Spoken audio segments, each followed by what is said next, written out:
Chapter 21. The storm passed over them. Will had no idea how long it battered them, screamed at them, tortured them.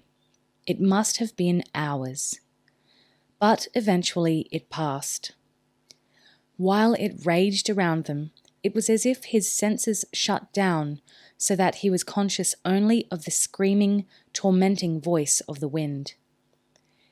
In the sudden silence that greeted its passing, he became aware of other sensations. There was something heavy across his legs and body, and on top of the cloak that Selethen had pulled over their heads. He felt Selethen moving, and he wriggled, fighting against the constricting weight as well, realizing it was sand piled up on them, thrown there by the rampaging wind. Selethen coughed beside him and managed to throw a corner of the cloak clear. Dirty yellow-brown sand cascaded in on them both. Will rolled to his back and shoved the cloak away from his own face, managing to look down at himself. There was no sign of his body or legs. There was nothing but a sand-covered hump. He struggled to sit up, shoveling the sand away from his lower body with his hands. Beside him, he was conscious of Selethen doing the same thing. The earth seemed to move behind him, and he twisted round, startled, in time to see Selethen's horse rolling and heaving to get its feet under it. The stallion forced its way upright, sending a huge weight of sand crashing onto the two men who had sheltered behind him. Then, upright, the horse shook itself mightily and more dirt flew. Will heaved himself backwards into the clear space left by the horse's body and felt his legs coming free. With a final effort, he broke clear of the sand's grip and staggered to his feet. Below them, in the wadi bed, others were doing the same. He could see movement in the rows of piled sand that marked where the others had sheltered. Then the sand surface heaved in a score of places, as if in response to some minor earthquake, and bodies began to break clear. Sheltered by the bank, the others had fared better than he and Selethen. The covering of sand that lay across them was not so deep or heavy, but it still took some effort to break clear. The horses, able to stand tail on to the wind and sheltered by the wadi bank, were in better condition. At least they hadn't been half buried. He looked around into Selethen's face. It was coated and crusted with the fine clinging yellow sand. The eyes, red-rimmed and sore, stared out of it like holes in a grotesque mask. Will realized that he would look no better. The wakir shook his head wearily. He took a waterskin from his horse's saddle-bow, wet the end of his keffiyeh, and began to clean the clogged sand away from the animal's eyes, crooning softly to him. The sight of the horse responding trustingly to his rider's ministrations brought a horrible realization back to Will, and he looked around frantically, hoping against hope that he would see another hump in the sand, a hump that would resolve itself into the shaggy-haired form of Tug as he struggled to his feet. But there was nothing. Tug was gone. Gone somewhere out in the wasteland of the desert. Will blundered a few paces away from the wadi's edge, tried to call his name, but the dryness and the sand in his throat defeated the effort, and no sound came. A hand touched his shoulder, and he turned as Selethen thrust the waterskin to him. He took a mouthful, rinsed it, and spat. Then another, feeling the warm moisture soak into the soft tissues of his throat. He realized that Selethen himself hadn't drunk yet, and he handed the waterskin back to him, watched as he rinsed, spat, then swallowed a mouthful or two himself. Finally, he lowered the skin. "You all right?" he asked, haltingly. Will shook his head, pointing vaguely to the desert behind him. "Tug," he said miserably. Then he could say no more. He heard boots slipping and sliding in the sand, and turned to see Holt climbing wearily up the Wadi bank. His face was covered and yellow-crusted as well. His eyes were red-rimmed and sore. "Are you all right?" he repeated Selathan's question. Then his eyes darted from side to side, and a horrified look came over his face. "Where's Tug?" he asked fearfully. Will bowed his head, feeling tears trying to form. But, as before, his body lacked the moisture to allow them. "Gone," he said bitterly. He could only manage the one syllable. He waved his hand to the desert. "Gone?" Holt echoed him. "Gone where? How?" "The horse panicked and broke free in the wind," Selathan told him. Will looked up at Holt, his eyes haunted, shaking his head. "I lost him," he blurted out. "I let go of the reins. It's my fault, my fault." He felt Holt's arms go round him, felt himself drawn into the older man's embrace. But there was no sense of comfort for Will. There was no way anyone could lessen the pain he felt. His horse, his beloved Tug, was gone. And he had been the one who had let go of the little horse's reins. He had failed Tug when his friend was panicked and frightened and most in need of his master's help and support. And finally the tears did come, streaking runnels through the yellow dust that caked his face as he put his head on Holt's shoulder and sobbed uncontrollably. Dimly, he heard the voices of his friends as they gathered wearily around, the questions they were asking and the dreadful, final answer that Holt gave them. "Tug's gone." 2 words that silenced them instantly. Gillen, Horace, and Evelyn knew how much the little horse meant to Will. They knew the special relationship that formed between a ranger and his horse.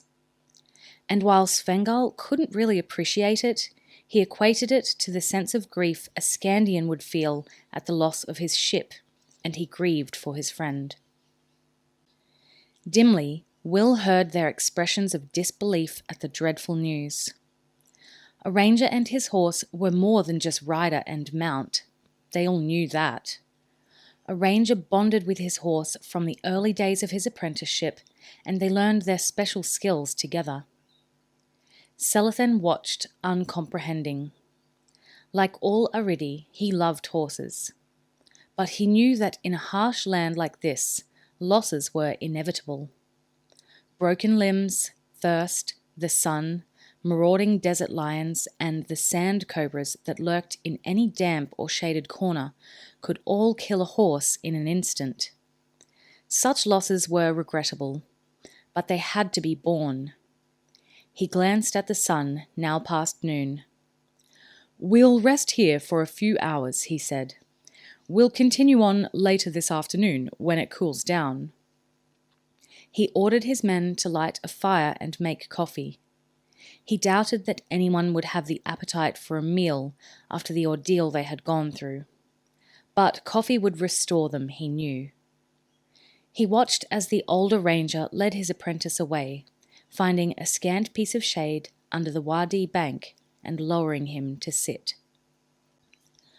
The princess and the young warrior went to approach them, offering comfort, but the older man waved them away. Now was not the time. The boy would be exhausted, Selathan knew. They all were. A storm like the one they had been through allowed no rest for anyone caught in it. The muscles, the nerves, the mind were tensed to breaking point. The fear was overwhelming, particularly for someone who had never been through a sandstorm before. The physical and emotional exhaustion were devastating. The other ranger, the one they called Gillen, had moved to where the troops were lighting a fire. He waited until the coffee was ready and then took a cup back to the huddled form under the Wadi bank. He squatted beside the youth and held the cup out to him. "Here, Will," he said softly, "drink this." Will waved the cup away feebly. He was sunk deep in misery. Gillen pushed it forward again, more forcefully, nudging him with it. "You'll need it," he said. "You'll need your strength if we're going to find Tug." Holt looked up at him, startled by the words. "What did you say?" he demanded, but Gillen was unfazed by the question. "I'll go with him," he replied. "We'll find Tug." For the first time, Will raised his head, taking the cup and looking at Gillen over the rim. There was a very faint spark of hope in his eyes. Very faint, Gillen saw, but present. Holt stood abruptly, taking Gillen's arm and drawing him to his feet. He led the young ranger a few meters away. "What are you talking about?" he said in a low tone. "Tug is gone. He's dead." Gillen shook his head. "We don't know that. He might be lost, but how can you say he's dead?" Holt raised his hands in a perplexed gesture, pointing to the piles of wind-blown sand around them. "Did you just go through that storm with us?" he asked. Gillen nodded calmly. "Yes, and I survived. So did Blaze. Seems to me you're being a little hasty in assuming Tug is dead. Ranger horses are a tough breed." Holt conceded the point. "All right, let's assume you're correct. He's alive. But still, he's lost somewhere out there. God alone knows where." "Lost," Gillen repeated. "And lost can be found. We have to take the chance. You'd do it if Abelard was lost," he added. And Holt, about to reply that the task was hopeless, stopped himself. "I'll go with him. Give us 2 days. We either find Tug in that time or we catch up with you at Marrock." "No, Gil, you're not coming. I'll go alone." Both men turned, startled at the sound of Will's voice. It was as much the conviction in his words as the words themselves that surprised them. Will, devastated with grief a few minutes ago, now had a ray of hope handed to him, and he had seized it eagerly. "We can't weaken Evelyn's escort any further. We all took an oath to the king to protect her," he said. "Of all of us, I'm the one we could spare most, so I'll go alone. Besides," he added, "I lost him and it's up to me to find him." "Don't be ridiculous," Holt snapped. "You're a boy." Will's face, dust and tear-stained, set in stubborn lines as he faced his teacher, the man he respected and revered above all others. He drew breath to speak, but Gillen put up a hand to stop him. "Will, before you say anything, give us a moment here, please," he asked. Will hesitated, seeing the stubbornness in Holt's face that matched his own. But Gillen nodded once and he agreed, withdrawing back to his position by the Wadi bank. "Holt," said Gillen in a reasonable tone, "let me put a hypothetical case to you. If Blaze were lost and I decided to go and find him, would you try and stop me?" "Of course," Holt began automatically. Then his sense of reason asserted itself.